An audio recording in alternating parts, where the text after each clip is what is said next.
there's still a huge population that India has, the mutual fund penetration still is abysmally low. Why do you think that is, and what is your overall outlook of the mutual fund industry? The IIT tag helped, although it did not have any strong relevance in the financial services industry. One point, what I decided was, let me just write a 1,000-word email to a lot of people who are in the industry, telling them about our journey, why our MFD is required, what is the work that we are doing, and how we are trying to be as customer-centric as possible. I shot the mail to about 7 to 8 people at night, around midnight, and I just slept off. Next day morning, when I woke up at 7:30 a.m., only one person had replied, and that was Mr. Nitin. 10 years back, if you see, an MFD was largely someone who could recommend a simple set of products and also do a lot of paperwork for the customer, right? Say 20 years back, if you see, an MFD was someone who just filled NFO and investment application forms. MFDs continue to evolve as the industry continues to evolve.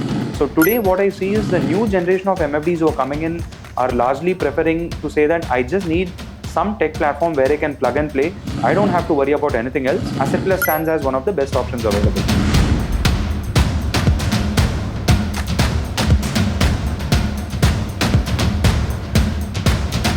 Thank you so much for taking time out. So let's rewind the clock back and talk a little bit about your education, because it was a bachelor's in mechanical engineering and now you're deeply entrenched in the financial world. Tell us a little bit more about what led to this thinking and how you got in here. Thanks for having me here. I do believe we've had a pretty unconventional journey to where AssetPlus is today. So as you said, I have completed my bachelor's in mechanical engineering from IIT Madras.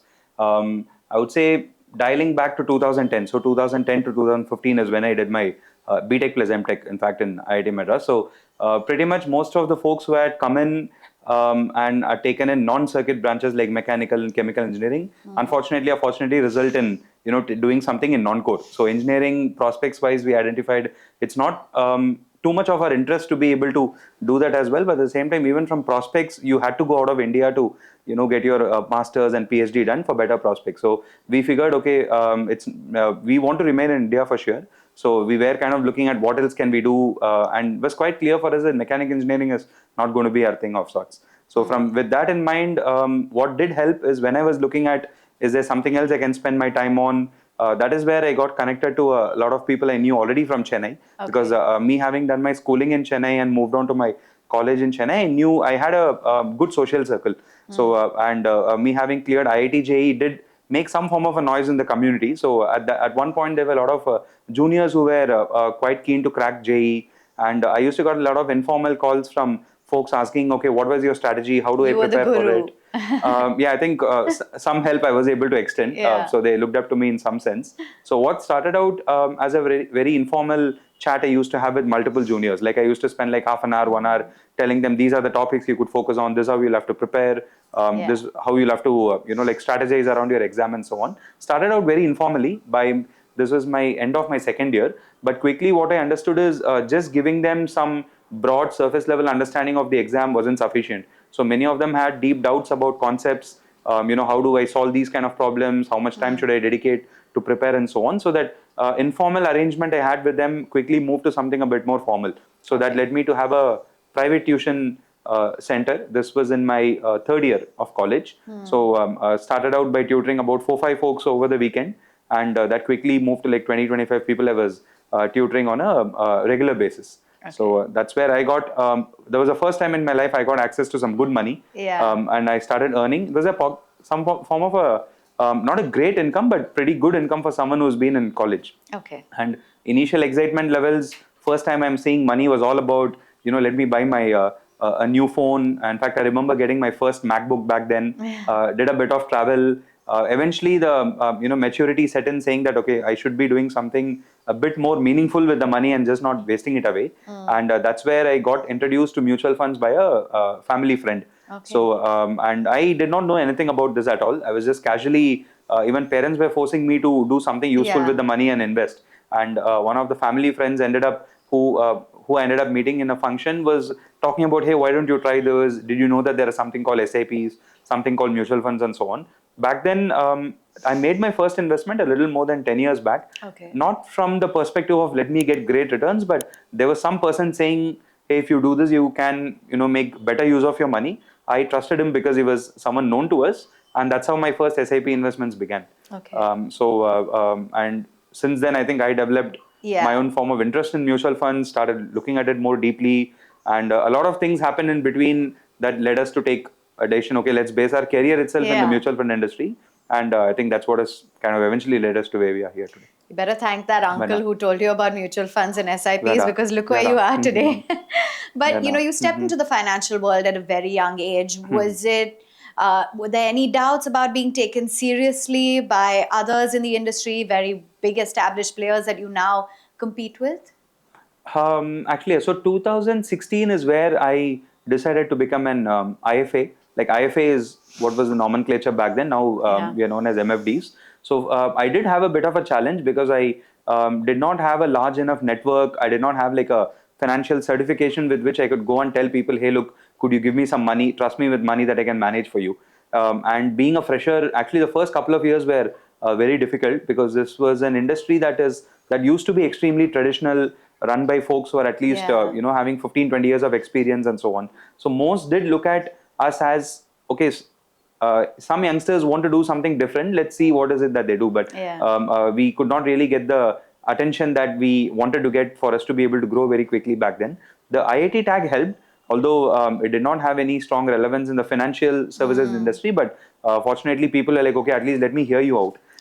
So both from the MF ecosystem perspective as well as the us trying to onboard our first set of customers was quite a bit of a difficult journey because we didn't have that professional certification. That's kind of what made me want to look at CFA. So I explored giving my CFA in 2016, and by 2018 I had completed the 3 levels and so on. So that did have a drastic jump in the way I was perceived when I started talking to people about wealth management and so forth. Yeah, first few years were quite difficult for us to win. So now let's move to 2016 when you, along with your co-founder Avnish Raj, started off AssetPlus. Tell us a little bit more about what the thinking was, because this was already a well-entrenched space with big players that you spoke of, and now here you guys are coming in offering digital-first solutions for financial advisors and for mutual fund distributors. So tell us more. Okay, sure. So I'll maybe dial back to 2016 and share my perspective on what the situation of the mutual fund industry was then as I saw it. So number one is, in terms of mutual fund as a product, I was extremely convinced because I'd been investing for quite some time, 3-4 years. And the 2014 market boom also happened, which resulted in actually giving pretty good returns. And what really amazed me about mutual funds was that apart from just investing, I really did not have to do anything else, right? And compared to the fixed deposit rates back then of 7.5% to 8%, at that point, I remember 2015-16, I was like about 18-19% annual returns. So what really felt as an outsider who didn't have a deep understanding of the space, all I could think of was, if there is a good product where I hardly have to do anything apart from just investing my money and that's yielding good returns, why is this not so much more popular than traditional asset classes? So that's what led me to have a lot of conversations with people who are existing investors. And I did have access to a lot of my seniors who were abroad, where mutual fund penetration was much deeper in developed countries. So what I understood was there are primarily two areas that were kind of not well established in India that was preventing a large scale mutual fund penetration to happen. Number one was, in general, the perception about the product and also being able to understand how to actually invest. So number one, mutual funds were still thought of by many people as something very sophisticated. You need to have a lot of money to actually even start investing. In fact, my own relatives were mentioning that they knew someone who lost a lot of money in stock market, and they related that to mutual funds. So I did see the strong need of the advice as a value proposition that needed to exist to be able to convince people that, hey, look, it's not as similar to what you think. It is a good product. These are the right ways to invest. A lot of coaching, awareness creation was required, for which a financial advisor needed to be there. That was number one. The second piece that I could see is, even when people were quite convinced that they had to invest in mutual funds, the process of investing was very cumbersome back then. So I personally remember I had to actually courier a lot of my forms and like address proof, ID proof, and wait for about 10 to 15 days for my investment account to get opened. And in 2015-16, the other industries had already reached a level where you had these Olas and Uber and Swiggy. So everyone was used to an instant experience which mutual funds could not provide. So we felt, rather than just tackling financial advisors as a value proposition, we should bring in some form of a digital play that enables customers to seamlessly invest. So good advice and plus being able to transact seamlessly using tech. Yeah. These were the two value propositions with which we decided to start in 2016. Okay. And, we have seen, the interaction with the mutual fund industry. Yes, things have grown, but given that there's still a huge population that India has, the mutual fund penetration still is abysmally low. Why do you think that is, and what is your overall outlook of the mutual fund industry? Okay. So I would say being in the industry and having spoken to so many MFDs and interacted with customers, one thing that's super clear is rarely is there a better option for a retail investor to create wealth than mutual funds. Yeah. Especially now with inflation rates becoming higher and you have a taxation impact, mutual funds pretty much score on all aspects, and it is one among the, if not the best option for retail investors to create wealth. Absolutely. But what does mutual fund lack, and rightly so, is it does not have the excitement factor. So these days I think people have become too Quick money. used to wanting to make very quick money. So there are a lot of other options which eventually might be detrimental to the retail investor. So but it still has that excitement factor due to which people prefer trying that out and then eventually learning that let me not maybe try to lose my hard-earned money. I'll settle for mutual funds which give me more stable returns. So I do feel the industry will only grow for the next 2-3 decades at least. Until we reach a very large penetration level compared to global standards. But I feel there's a long way to go. Yeah. More regulation will have to come in, distribution will have to increase. And the major challenge that mutual funds have today is they're not super attractive or exciting an investment opportunity, and you create wealth gradually over a long term. So that does not really appeal to a lot of the youngsters who are looking to invest today. I guess that's why it's called systematic investment plan, because it's very systematic and it's not quick. Now let's talk about where AssetPlus comes in as well, because yes, the mutual fund industry sure has been thriving. A lot of mutual fund distributors, they are growing, they are thriving. But I think to a great extent where you guys come in is that they lack the tools to actually support to grow their businesses, to deal with a lot of compliance that is required, RTAs, AMCs, exchange platforms, coordinating with all of that. And that's where AssetPlus comes in. Tell us a little bit more about how you're filling this gap. Okay. So maybe let me start by talking a little bit about what was expected of an MFD in 2016-17, that's like close to 10 years back, and what has changed today. So back then, number one, the remuneration structure was very different, right? It was very easy for MFDs to earn 1.3, 1.5% of the assets that they manage in trail income. And moreover, there was also a strong component of an upfront income that MFDs had, which means that if an MFD started their business in 2016 and opted to receive upfront remuneration, how they grew their businesses, you can onboard 5, 10 customers on a monthly basis. Every time you onboard a customer and they start an SIP, you tend to make a couple of thousand rupees. So you maybe have a cash flow of 10,000, 15,000, 20,000 coming in, which you reinvest and you eventually grow the business. So that was the state of how an IFA will start and grow their business back in 2015-16. Today, what ends up happening is, number one, there's no upfront commission. It was banned by the regulator in 2018 in order to prevent churning and mis-selling. I do feel it's a step in the right direction, keeping customer centricity as a perspective.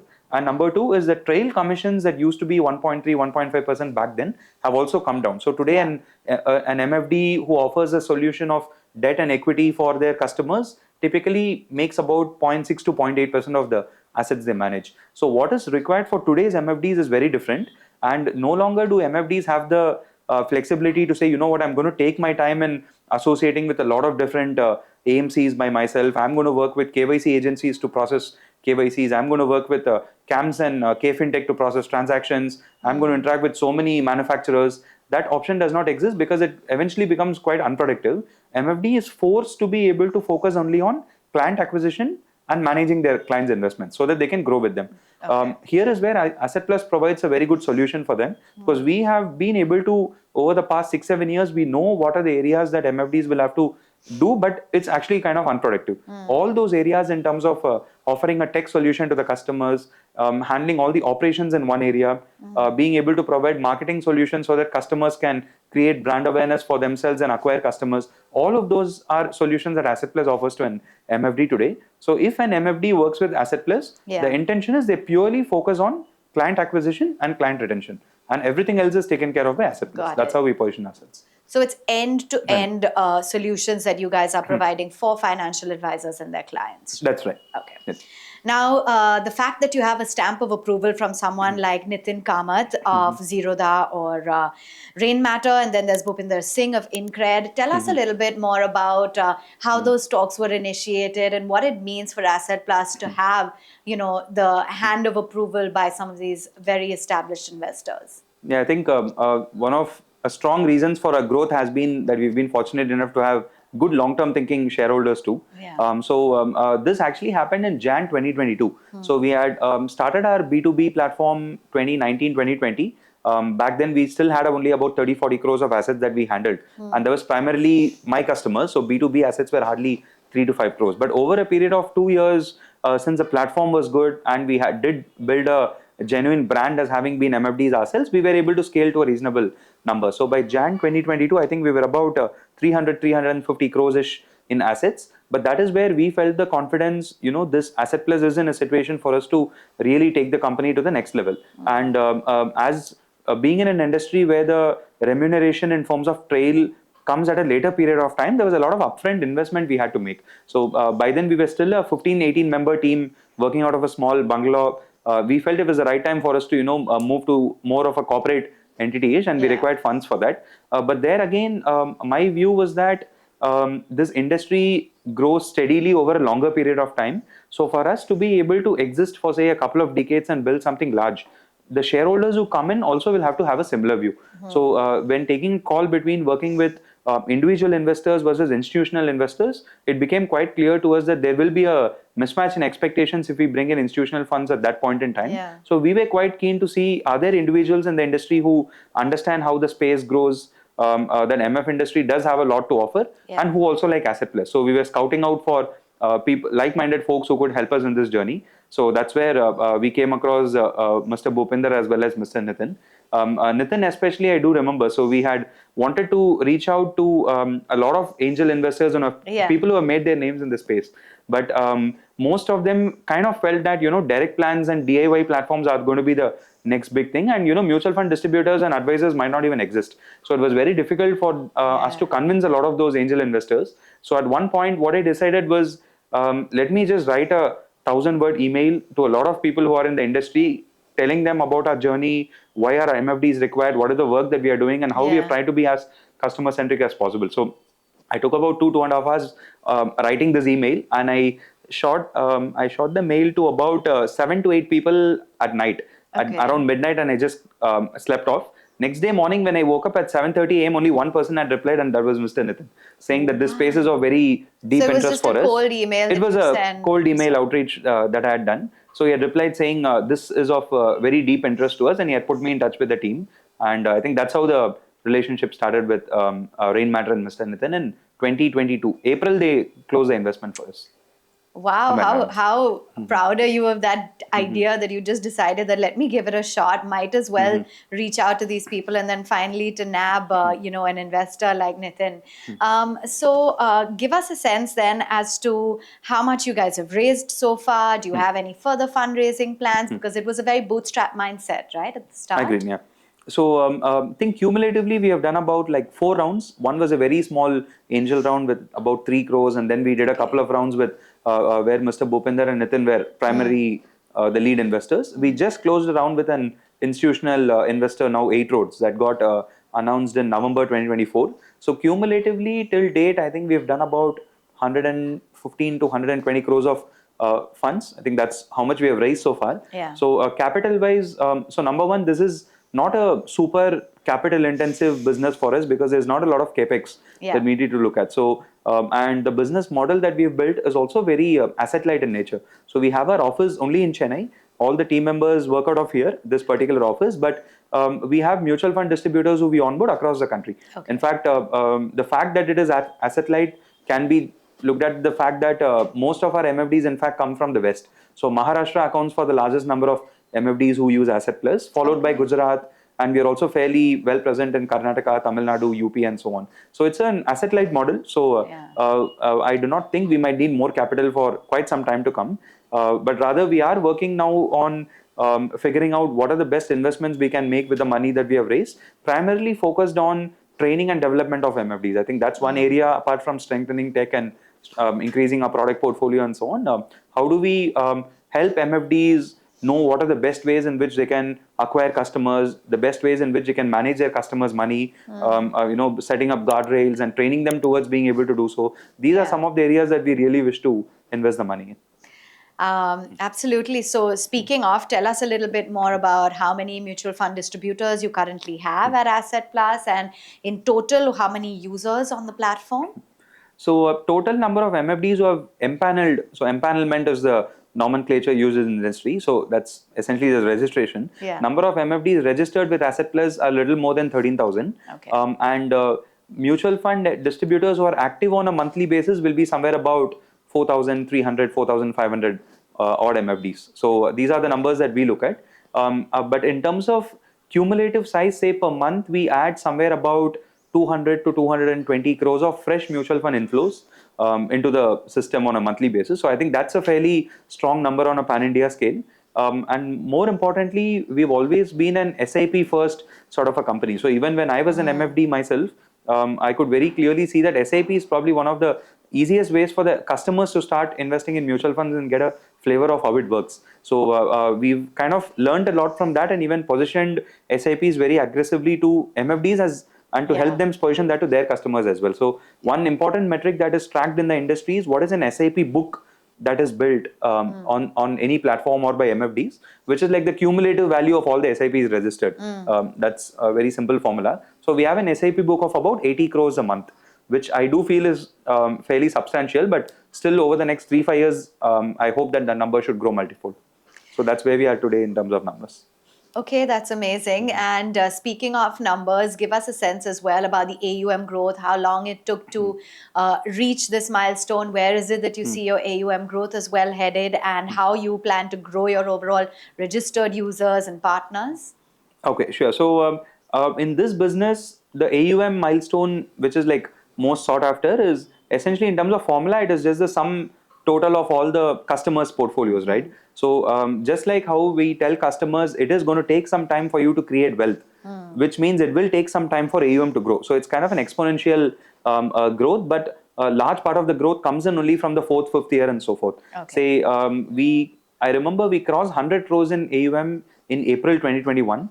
In April 2022, we were about 400, 450. April 2023, we were 750. And July 23, we crossed 1,000 CR for the first time. We requested Mr. Nitin to come and talk to our team, and we had a small celebration around that.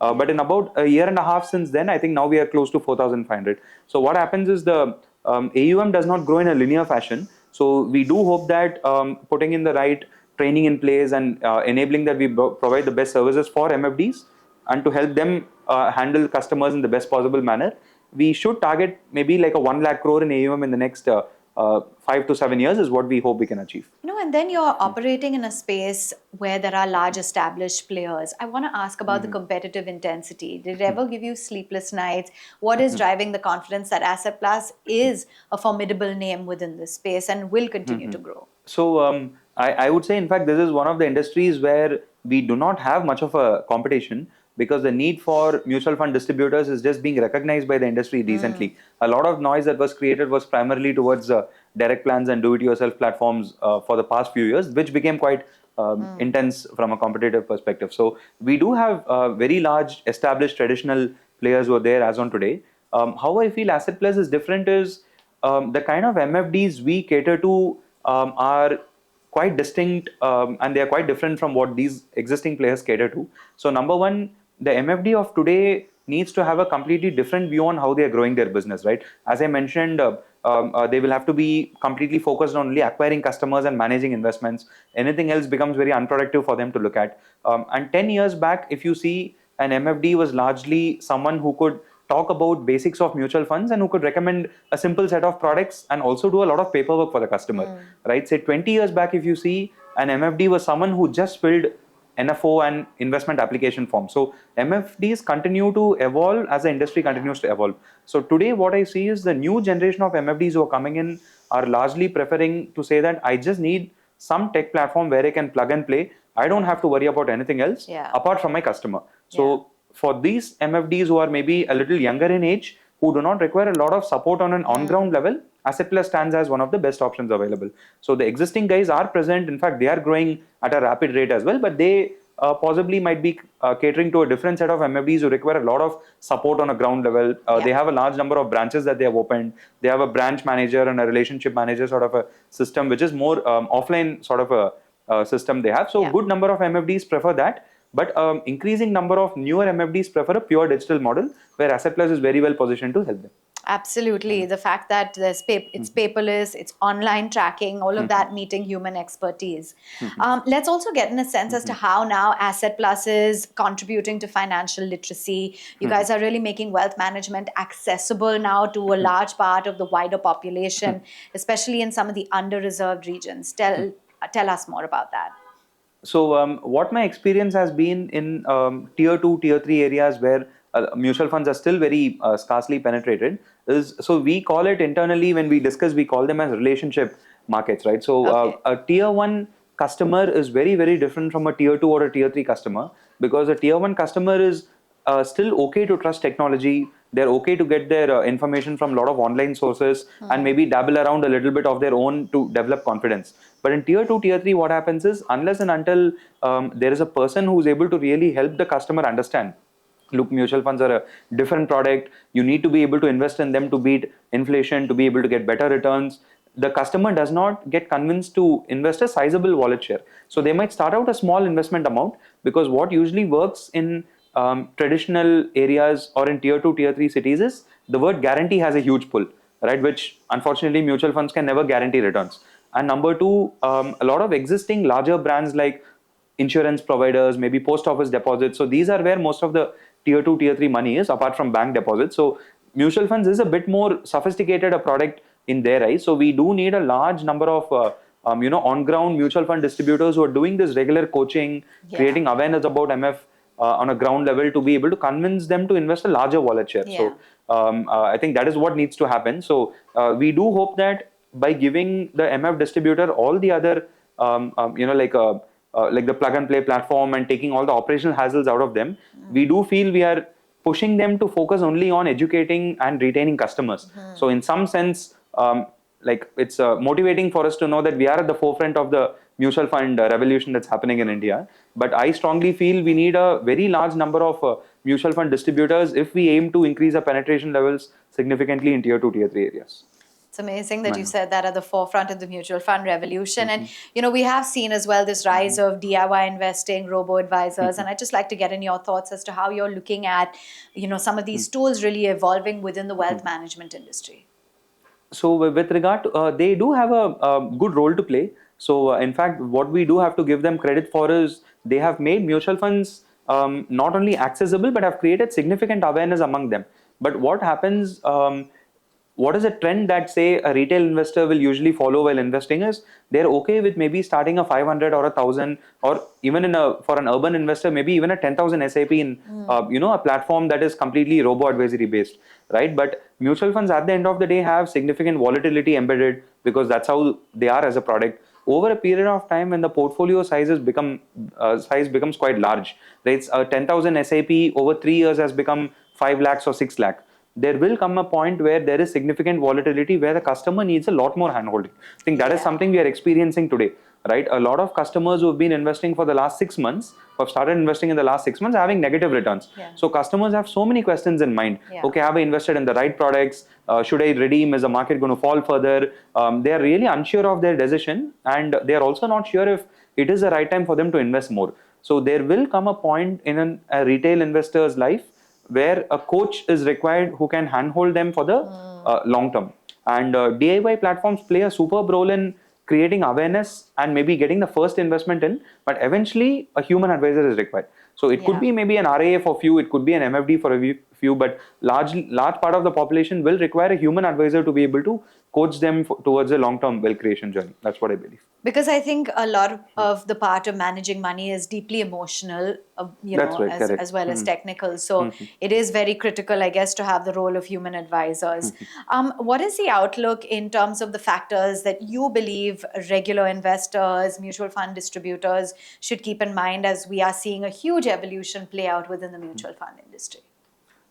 So primarily, I think a lot more awareness will have to be created in the minds of the investors that this is a product where you can expect good returns only over a period of time.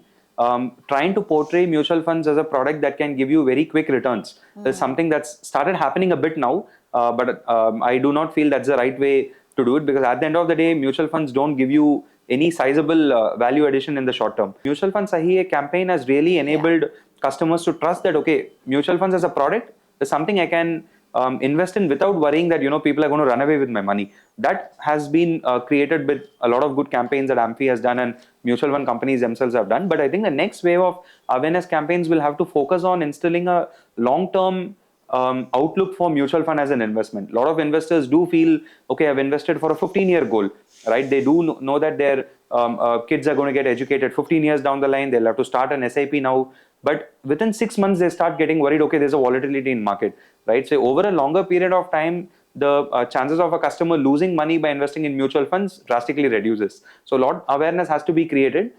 There will have to be a lot of carpet bombing sort of awareness that regulators and mutual fund companies will have to do, but that alone will not suffice. Regular hand-holding that MFDs will have to do, RAs will have to do, are also very much required to help the end customer understand, because there's a lot of unnecessary sensationalization that happens. Like if markets fall 2% a day, a retail investor sees 5 lakh crore is wiped out in the market, right? So he's about to think his money is going to go down to zero. So people will have to circumvent this and help them really stay on the path to long-term investing. That's where I think a lot of awareness has to be created. Yeah, absolutely. Everyone just hits the panic button, read in the market what's going to happen. It's very natural, I guess. You guys are also at the forefront of technology. You have your mobile app. Tell us a little bit more about how you're integrating technology in AssetPlus. So for us, tech plays multiple roles. So number one is we have a platform that's completely facing the mutual fund distributors. That's on Android, that's on iOS, and you have a web version of it too. Similarly, we have a platform that's also facing the end customers, again on Android, iOS, as well as web platform. So what is adding to a lot of sophistication under the hood is all of these are interlinked. Say, for example, a customer who's using AssetPlus will be able to view their investments, will be able to initiate transactions, SIPs or redemptions, and look at capital gain reports by themselves. But all of these can also be done uninitiated by the mutual fund distributors who are helping the customer. So what might be a little easier to build is a pure B2B platform or a pure B2C platform.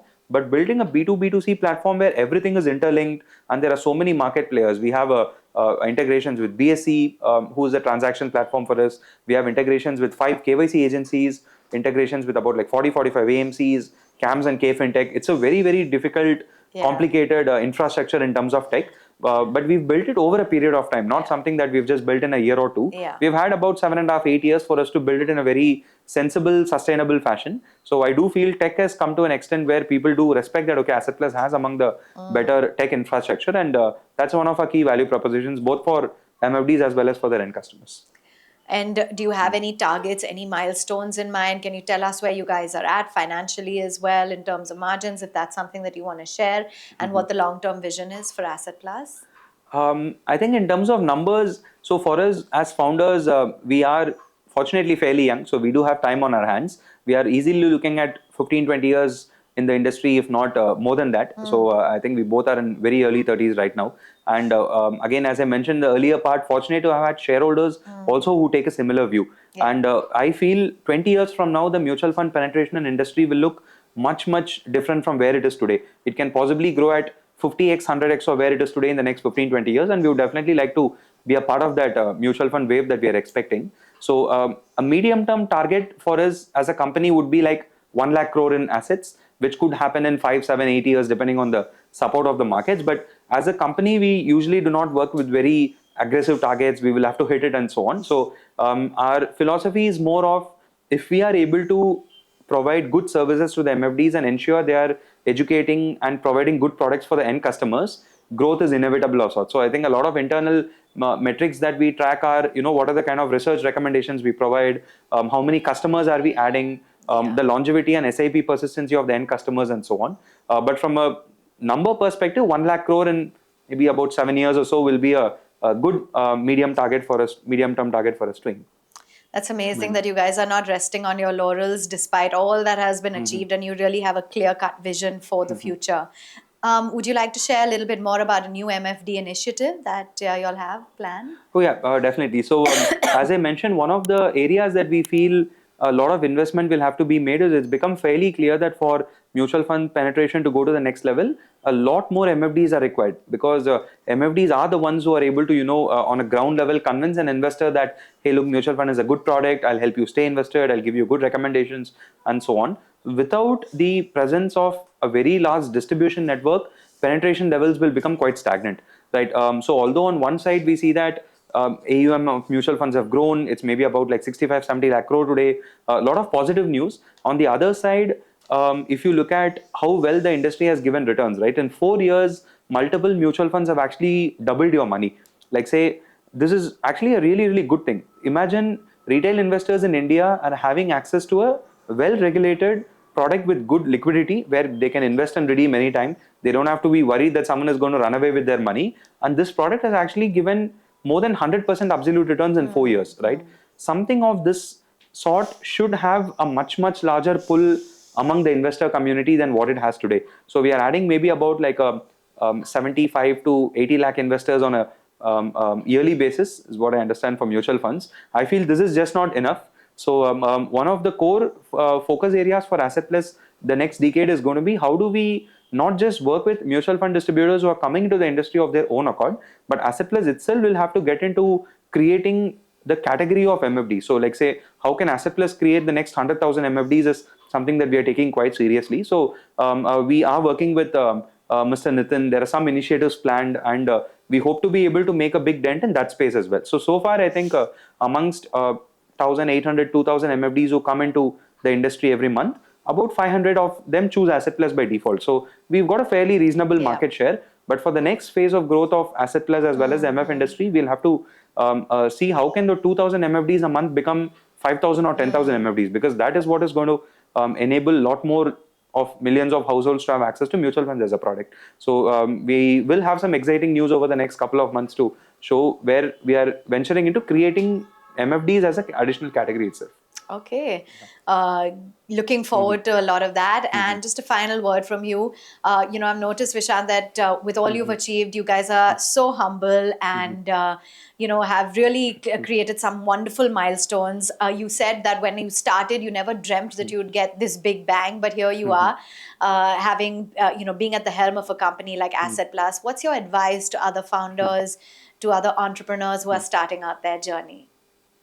So my primary advice would be, so there are certain business ideas where you really have to execute super aggressively and look at like massive scale over 1 year, 2 years, how do you grow 100x? There are industries where you know that the industry is itself going to grow at a certain pace, right? So what will work out for us as founders is from day one, we were never like, okay, let's create a unicorn or, like $1 billion company. That was never really the aim for us. We could take a sizable conviction that this industry is going to grow, and at AssetPlus we want to always ensure that we are having a strong market share in the growth of the industry. So being able to focus on a lot more of customer experience, MFD experience, these are areas which we felt is much more important than growing just the business numbers. And that is kind of, business numbers will have to be there, but not just business numbers.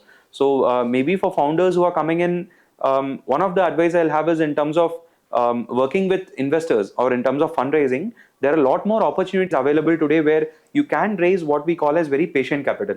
So if that particular business idea or industry does not need massive capital immediately, it's okay for us to explore and work with patient capital folks who will not just give us the capital, but will also be available to mentor us over the longer term. So that's something that's really worked out well for us. So founders need to be able to learn when to raise money and also how much money to raise, who are they raising money from. So I think the fundraising landscape is completely different, and people should not get too excited. Okay, I'm raising money at this valuation, because that's just a small part of building the business. Like once you raise money, how are you going to utilize it to build a business forms like more 75%. Raising money is maybe just like 25% of the game. So too much attention and excitement does go to, okay, I've raised this much money at this much valuation, but that should not deter you from the long term. That always makes the headlines. I think that's how, fortunately, unfortunately, that's how it is. But focus more on building a long term business, investing in customer experience. These are areas I think are much more sustainable in terms of creating moats as well. So that's what I would say to early stage founders. And I think you guys have done a splendid job of doing just that. Congratulations. Lovely chatting with you, and great to see AssetPlus and you young founders riding the mutual fund industry revolution. Congratulations. Yeah. Thank you, Avanne. When we strongly believe it's just the beginning, because at the end of it, if you look at a 60 lakh crore AUM industry, 4,000, 5,000 crores are like peanuts. But hopefully, the way we are moving right now, I'm fairly confident the next 10, 15 years, we will have built AssetPlus into something that's much more massive, making a huge dent in the financial landscape. Yeah, I think look forward to that. This is just the beginning then, and you've got a long way to go. Thanks for that. Thank you. Bye.